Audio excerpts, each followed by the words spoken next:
Elficologue en herbe, aventurier de l'étrange ou simple curieux, bonjour. Certains pourraient se demander à quoi servirait un tel guide dans notre monde rationnel où la science met un point d'honneur à expliquer chaque phénomène, réduisant la magie et le mystère à néant. Il faut pourtant se rendre à l'évidence, il existe toujours une frange de la réalité qui échappe à notre contrôle et qui pourrait bien être le fait d'autres créatures pensantes que nous. Irréductible rationaliste de tout poil, ne vous en déplaise, nous allons parler de fées, de lutins, d'elfes et autres légendes. Si en entendant ces mots vous pensez à Clochette, Legolas ou au nain de jardin sur la terrasse de votre grand-mère, je vous arrête tout de suite. Les peuples dont nous allons parler sont d'un genre beaucoup moins sympa, voire dangereux.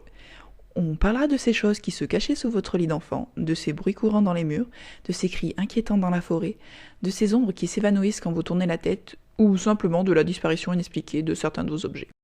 D'abord un peu de définition. Féerie, de l'ancien français faire, ensorceler, désigne une réunion de fées, puis par extension le monde où celles-ci vivent.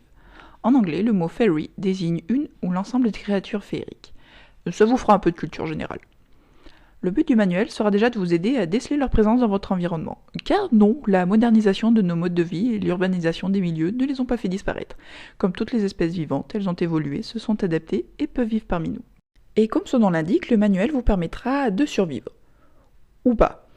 Parce qu'on a vite fait d'énerver une créature ou juste attirer son attention, ce qui est généralement synonyme de grosse galère ou de disparition pure et simple. Mais parfois ils sont comme les catastrophes naturelles, on ne peut pas faire grand-chose pour les éviter. Voilà pour la préface, je vous donne rendez-vous au prochain chapitre et d'ici là, essayez de survivre.